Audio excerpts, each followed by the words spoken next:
आइए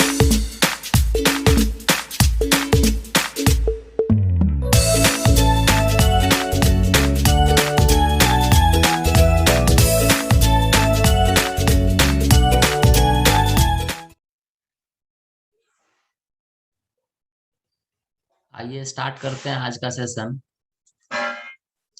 लगभग लोग अभी कनेक्ट हो ही चुके हैं। इसमें से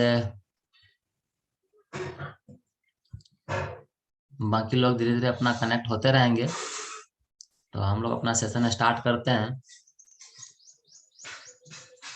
आज जो हम लोग पढ़ेंगे, तो कल जो हम टॉपिक्स देखे थे उसी का एक एक करके अध्ययन करेंगे। तो हम लोग सबसे पहले जो अभी देखने वाले हैं वो हम लोग विद्युत सेल को पढ़ेंगे। विद्युत सेल यानी कि इलेक्ट्रिक सेल।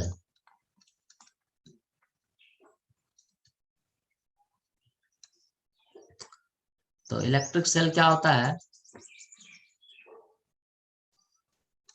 यहाँ पर सेल लिखा हुआ है, तो हम लोगों को तो फिजिक्स का सेल पढ़ना है।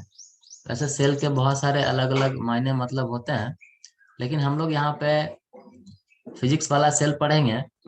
तो यहाँ पर सेल क्या होता है हम लोग स्पष्ट जानते हैं उसके उपयोग के दृष्टिकोण से, कि विद्युत सेल का यूज हम लोग कोई भी उपकरण को संचालित करने के लिए करते हैं। और जो उपकरण होता है वो इलेक्ट्रिकल होता है, यानी कि विद्युत पर आधारित होता है। विद्युत पर आधारित होने का मतलब है कि वह धारा के द्वारा चलता है। तो हम लोग समझ पाते हैं विद्युत सेल, है ना, कि यह एक ऐसी युक्ति है, यह एक ऐसी युक्ति है, डिवाइस बोल सकते हैं,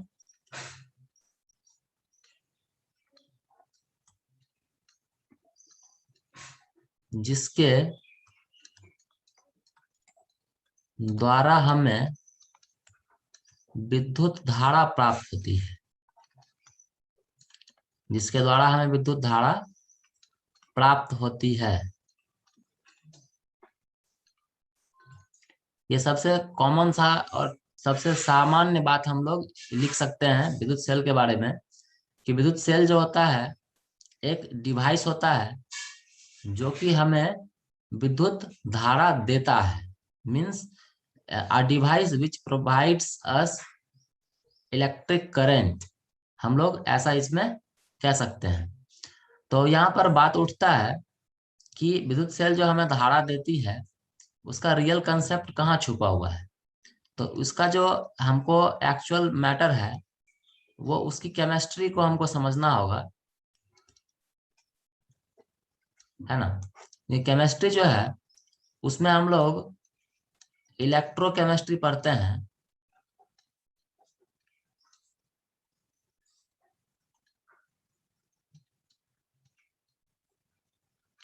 है ना। इलेक्ट्रोकेमिस्ट्री जो हम लोग पढ़ते हैं उसमें हम लोग विद्युत सेल का विस्तृत अध्ययन करते हैं, ठीक है ना। तो यहाँ पे हम लोग छोटा सा सेंस यहाँ पर लेके चलेंगे कि विद्युत सेल जो होता है क्या होता है ना, कि वहां पर कुछ केमिकल रिएक्शंस होते हैं और उन्हीं केमिकल रिएक्शंस के फलस्वरूप जो है हमें धारा प्राप्त होती है। यानी कि विद्युत सेल की केमिस्ट्री के अनुसार हम लोग समझ सकते हैं कि विद्युत सेल वह युक्ति है जो कि अपने अंदर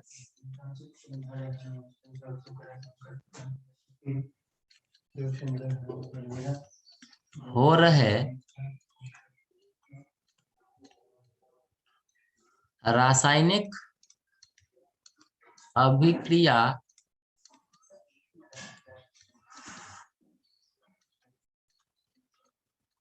के फलस्वरूप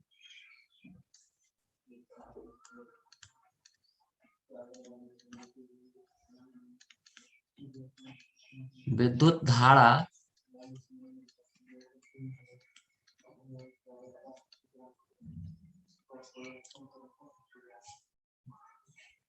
धारा प्रदान करती है ना। यानी कि यहाँ पर जो हम लोग देख रहे, ये रासायनिक अभिक्रिया के फलस्वरूप हमको विद्युत धारा मिलता है।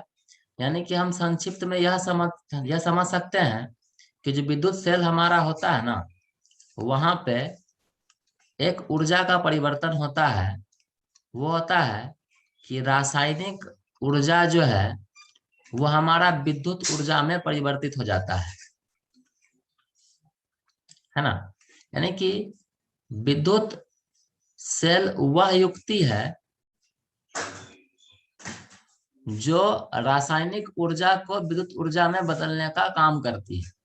हम लोग ऐसा भी इसके संबंध में कह सकते हैं, है ना, जो कि बहुत ही सिंपल सा मैटर है। तो आप यहां तक पहले नोट डाउन कर सकते हैं। तो स्टार्ट करते हैं नेक्स्ट स्लाइड की ओर।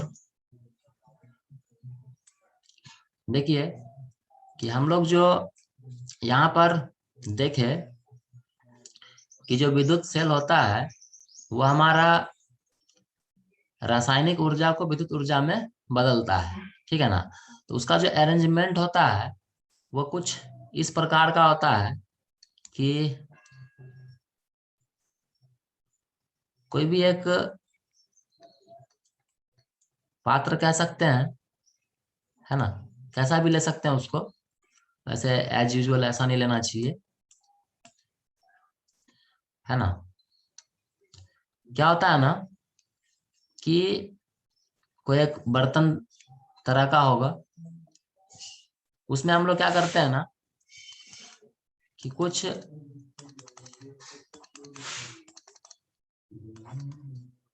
इसमें हम लोग इलेक्ट्रोलाइट्स डाल देते हैं, जो कि एक प्रकार का कह सकते हैं कि सॉल्यूशन होता है ना। इलेक्ट्रोलाइटिक सॉल्यूशन होता है जहां से हमें आयंस प्राप्त हो सकते हो, जहां से हमें इलेक्ट्रॉन्स प्राप्त हो सकते हो। क्योंकि हमको मालूम है कि धारा का जब हम लोग परिभाषा पढ़ते हैं तो हम लोग जानते हैं कि आवेश प्रवाह की दर को धारा कहते हैं। यानी कि जब भी हमको धारा प्राप्त होगी कहीं से भी, तो वहां पर आवेश का प्रवाह जरूर से जरूर होगा। तो हम लोग का यहाँ पर जो सेल होता है उसमें भी ना अपघट्य होते हैं, इलेक्ट्रोलाइट्स जिसको हम कहते हैं। तो उसमें क्या होता है कि इस सॉल्यूशन में इलेक्ट्रोड्स डाले हुए होते हैं दोनों तरफ से,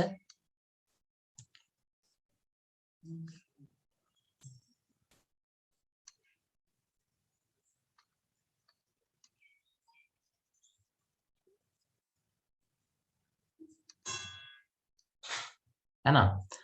दोनों तरफ से इलेक्ट्रोड्स उसमें डाले हुए रहते हैं और उसी में हम लोग क्या करते हैं कि कोई भी चीज उसमें कनेक्ट कर सकते हैं।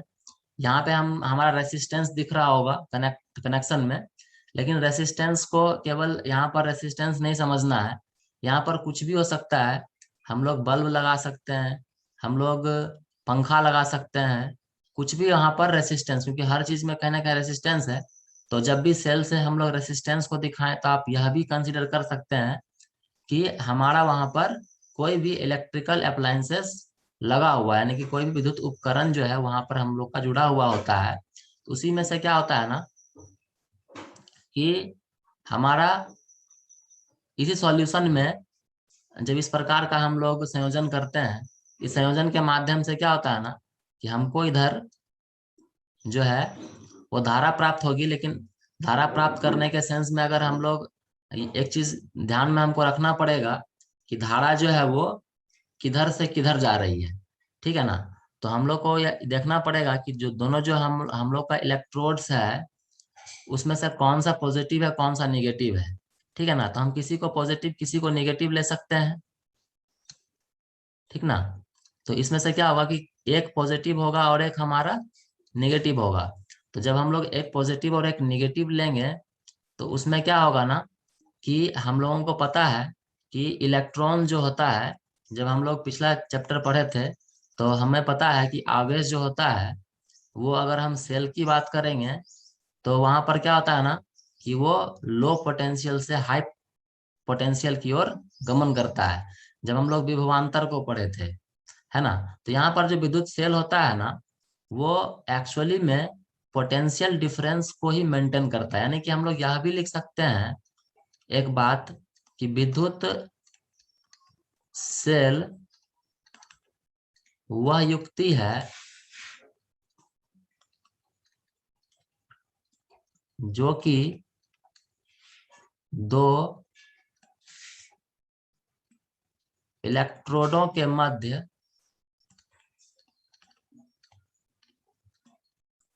विभवांतर बनाए रखती है।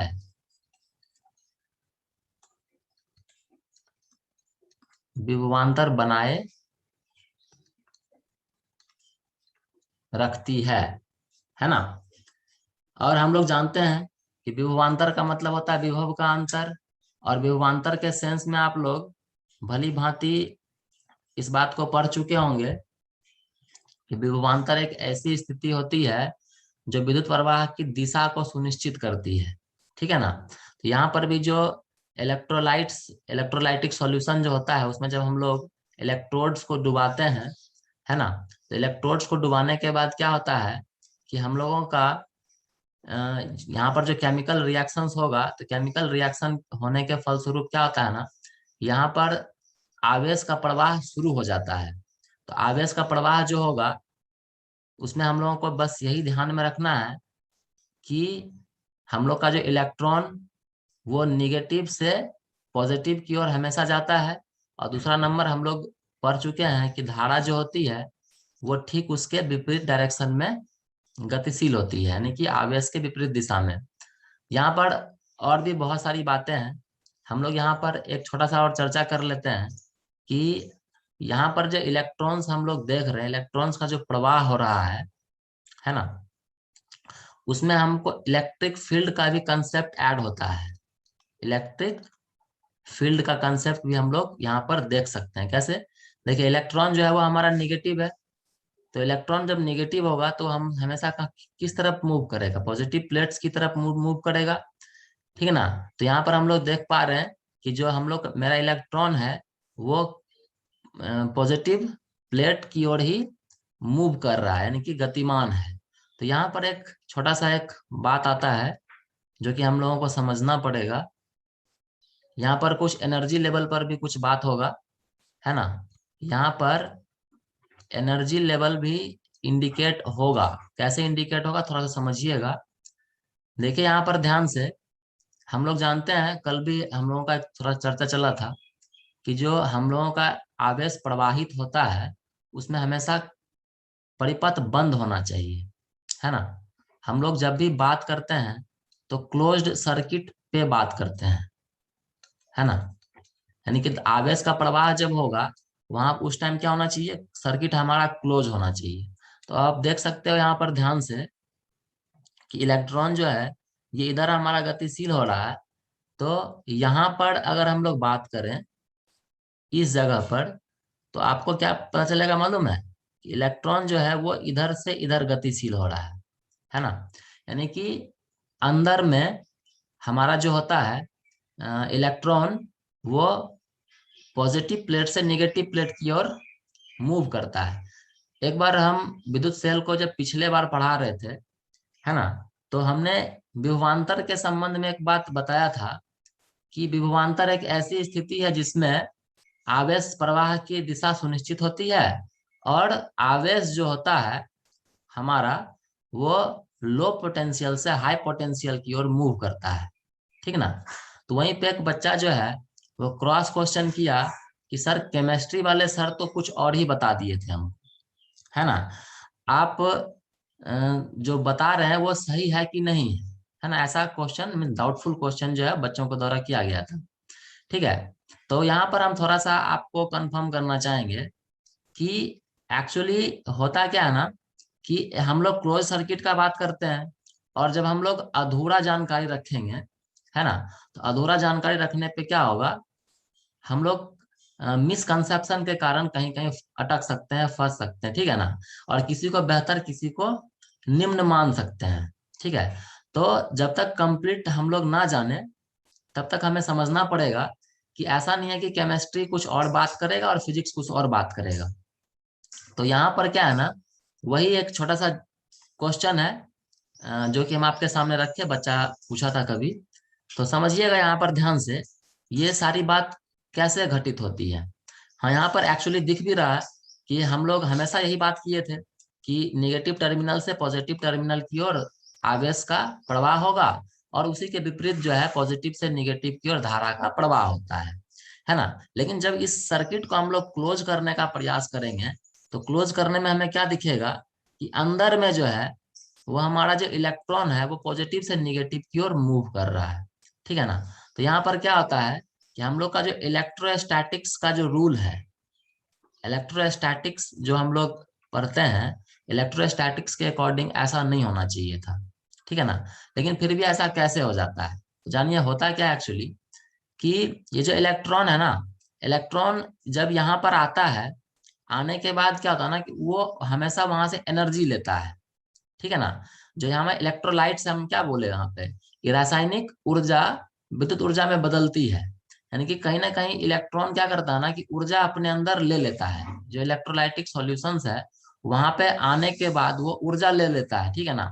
और वो ऊर्जा इतना अधिक होता है, यानी कि इतना सफिशियंट ऊर्जा होता है कि वो इलेक्ट्रोस्टैटिक फोर्स को अपोज कर सकता है, ठीक है ना। तो यहाँ पर इलेक्ट्रोस्टैटिक फोर्स को अपोज करने की बात आ रही है, यानी कि विद्युत क्षेत्र के विरोध में भी वो गमन कर जाता है। कब? जब वो उतना ऊर्जा ले लेता है कि वो विद्युत क्षेत्र के विरुद्ध गतिशील हो सकता है, ठीक है ना। तो यहाँ पर वही बात होती है, समझना होगा आपको। और बाहर में अगर आप ध्यान से देखिएगा तो यहाँ पर जो है ना, वो हमारा इलेक्ट्रिक फील्ड ही सेटअप होता है, जिस कारण से हम लोग का क्या होता है ना, इलेक्ट्रॉन जो है वो पुशअप किया जाता है, यानी कि उसको धक्का दिया जाता है कि तुम जाओ किधर से किधर की ओर, निगेटिव टर्मिनल से पॉजिटिव टर्मिनल की ओर, यानी कि बाहर में जो है वो इलेक्ट्रॉन का डायरेक्शन निगेटिव से पॉजिटिव होता है बाय टर्मिनल पे। और अभी तक हम लोग बाय टर्मिनल ही पढ़ते आए हैं। यहाँ पर हम लोग क्या देख रहे हैं कि अंदर में जो है इलेक्ट्रॉन पॉजिटिव से निगेटिव की ओर गतिशील होता है, क्योंकि वह उतना ऊर्जा ग्रहण कर लेता है जिसके फलस्वरूप वह इलेक्ट्रोस्टैटिक फोर्स के अगेंस्ट भी मोशन कर सकता है, ठीक है ना। तो ये सारी बातें हो गई। अब यहाँ पर एक बात आता है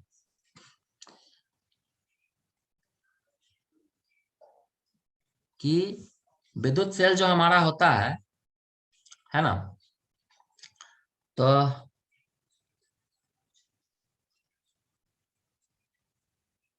इसमें सारी बातें हम लोग देख ही लिए हैं।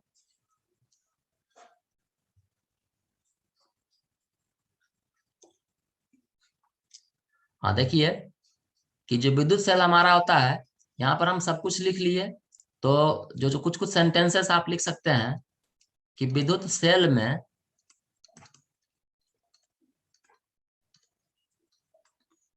इलेक्ट्रॉन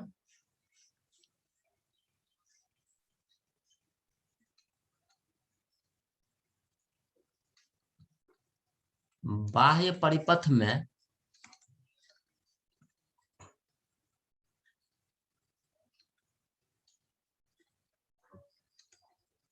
निगेटिव टर्मिनल से, निगेटिव टर्मिनल का मतलब समझते हैं क्या होता है? निगेटिव टर्मिनल का मतलब होता है निम्न विभव, निम्न विभव, है ना, से पॉजिटिव टर्मिनल, यानी कि उच्च विभव। समझना होगा ये सब चीज, छोटा छोटा बात है।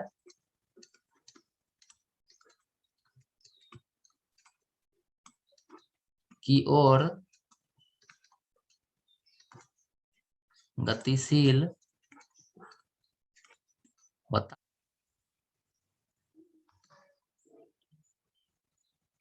जबकि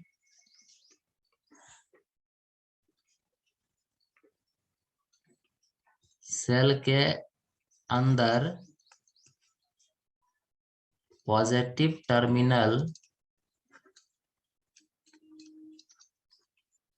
से निगेटिव टर्मिनल की ओर होता है।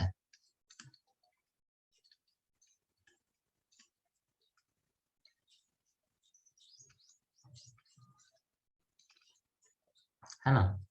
और फाइनल जो बात है वो कि धारा की दिशा माइनस मतलब इलेक्ट्रॉन होता है, यहाँ पे हम आवेश भी कह सकते हैं उसको, आवेश के विपरीत होता है ना। तो सेल के बारे में इतना सारा बात जो है वो काफी है केवल समझने के लिए कि एक्चुअली सेल जो है वो हमें किस किस प्रकार से धारा देती है। तो सारे कंसेप्ट यहीं पे हमारे हैं, बाकी आप केमिस्ट्री के माध्यम से इसमें विस्तृत अध्ययन कर सकते हैं और कोई भी डाउट्स होगा तो आप वो पूछ सकते हैं हमसे।